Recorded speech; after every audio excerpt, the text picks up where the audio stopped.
Alright, hey, what's up, viewers? So, I am going to be discussing the Olympus and the Panasonic Leica wide zooms. Look at all these people who want to hang out with me! Hey,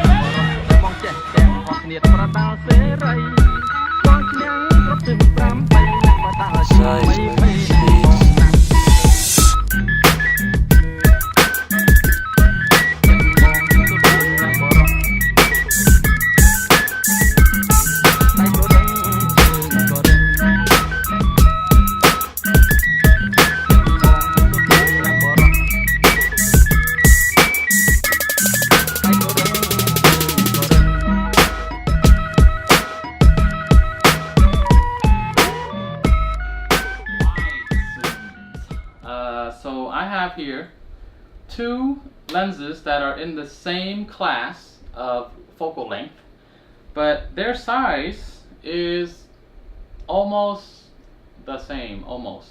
Alright? Now when you're holding these together like this, and I'll switch hands here, so there is a difference in weight. You can feel that the Olympus is a bit heavier, okay, and is a bit wider. You can see right there. Alright? Now, of course, obviously, they got to put bigger glass on this, and what I find is I'm going to compare the size first so that you can see. I mean, not the size, but the way that they protrude out. I don't know if you can see it, but I feel a little unsafe at the widest angle that the Olympus has this protruding out and nothing protecting it, and this one, you know, unless you hit certain things at a weird angle, you'll be hitting the glass. The Panasonic Leica 8-18. So weight wise, feel wise, the Olympus feels like a tank, and the Panasonic Leica feels like, because I mean it is f4 at its most zoomed in length, focal length. So, next thing I want to talk about is the focus speed. So for those of you who are interested in seeing which one focuses faster, and I'm going to shoot both of them at the widest 2.8. Okay. Alright, here we go. Widest 2.8, autofocus on, and pointing at something black. Pointing at something that's light, like a white color, beige color. Pointing at something brown, like light brown. And pointing at something that's dark brown. A little bit slower. Alright? And I'm pointing at something like sunset-y looking, because I have a picture of a sunset over there. Alright, so focus speed, where there's a little bit more brown, like dark brown. Consistent, and it's on single point, by the way. I like to test single point because then I can really understand how the autofocus works. So I'm pointing at something red right now, so not too shabby. The speed is pretty good because the GH5 has a pretty good autofocus speed. Now let's test the speed for autofocus of the Olympus. I'm going to shoot it at its widest, which is a 7mm, equivalent to a 14. Something dark or something black. Point at something light, like white/beige. Point at something that's light brown, like a cabinet color brown. And I'm going to point at something that's dark brown. Alright, with dark brown at single point focus, both of these are kind of struggling. Now let's try red. No problem with red. Okay, so comparable in focus speed, and the reason why I want to talk about focus speed is because I like to shoot fast, and I don't know about you, but when I cover weddings, I need my lens to perform, especially the autofocus and the accuracy of the autofocus. Now the next thing I want to talk about here, let's see, is the low light performance. I'm going to put it on f2.8. Now obviously, when it comes to low light, the Panasonic is not going to perform as well at the far end, meaning like at 18mm. So what I'm gonna do here is I'm gonna change it to video mode. Okay. Put my reset my autofocus point here. All right. And then I'm going to shoot at f2.8, and I'm gonna work upwards from there from 100. Okay. So this is f2.8 100. Oh, I should clap. Hold on. So I can sync this up later. Clap. All right. So this is 100 ISO, and I'm going to change this at 2.8 and 50th of a second because I'm shooting at 24 frames per second, 1080p. And then I'm moving up to 200 ISO. This is what it looks like. And then I'm going to move to 400 ISO. This is what it looks like. And I'm going to move to 800 ISO. This is what it looks like. And the meter is saying it's only a third underexposed. And then 1600 ISO. Now this is where you begin to start seeing grain on the GH5, especially in low light situations. And then at 3200 ISO, we get you to be 2 stops overexposed. So this is what the Panasonic Leica at 8mm can do. So f2.8. Alright, I'm going to end it right here. And then I'm going to swap, put on the Olympus, put it at its widest, and shoot at f2.8 as well. Okay, set this back to 100 ISO. Start recording, and I'm going to do my clap so I can sync it later. You guys should clap along with me. That would be funny, right?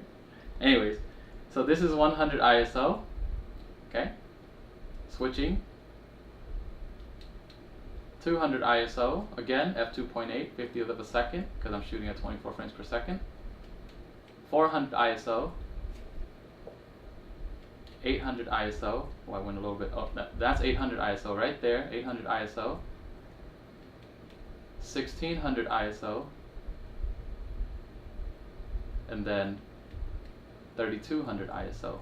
Now, some people might be interested in parafocal testing. So here, parafocal. That constant aperture. All right, you can see it went slightly out of focus, and then I zoom back out.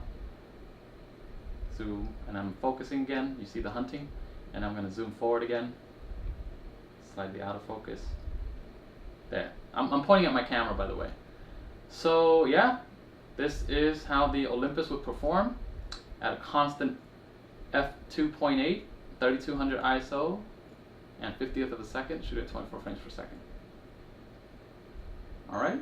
So you can judge from there how the low light performance would be, because I'm just in my room, in my office here, with somewhat of a tungsten lighting, and I hear my wife coming home. Well, I'm gonna wrap this up. So hopefully you find that helpful, and I got a few things I want to talk about. Is I'll let you decide on the quality because you're the judge, and everybody has different needs. And here are my recommendations for you: is to rent this lens. Like what I'm doing, I'm renting this lens, and I'm going to tell you right now, I'm not going to buy it. I'm going to stick to this one because I can put a filter on it, and I shoot mostly in the daytime. Alright? And budgeting. If you're looking for the bang for the buck, Laowa maybe? Because this, even the 8-18, it's pretty expensive. It's like double the price of a Laowa, and the Laowa is like f2 full manual, and it's like a 15mm equivalent, 7.5, and it's like half the price of this, and probably like a fourth the price or a third of the price of this. All right, the Olympus, it's expensive. And then I am going to the lighting situation that you shoot in most often. Like for me, I said that I like to shoot. I don't really use this indoor often because I know of the f4 drawbacks. So when I'm indoors, I'm going to definitely shoot as wide as possible to get that f2.8. And I also shoot a lot of landscapes. I put a filter on this, and it's smaller and lighter compared to the Olympus f2.8 all the way through. And you saw the zoom, okay? The exposure didn't change. And if you shoot in a lot of low light situations, definitely go for the Olympus. But I have to warn you though, the Olympus has like crazy flare. I'll show you some B-roll of me walking around the street just testing out the Olympus lens. It has some crazy flares, and I don't notice that much with the Panasonic Leica. I don't see a lot of flares on the Panasonic Leica at the widest end, by the way, not at the most zoomed in focal length, but like at the widest end. The Olympus has some ridiculous flares.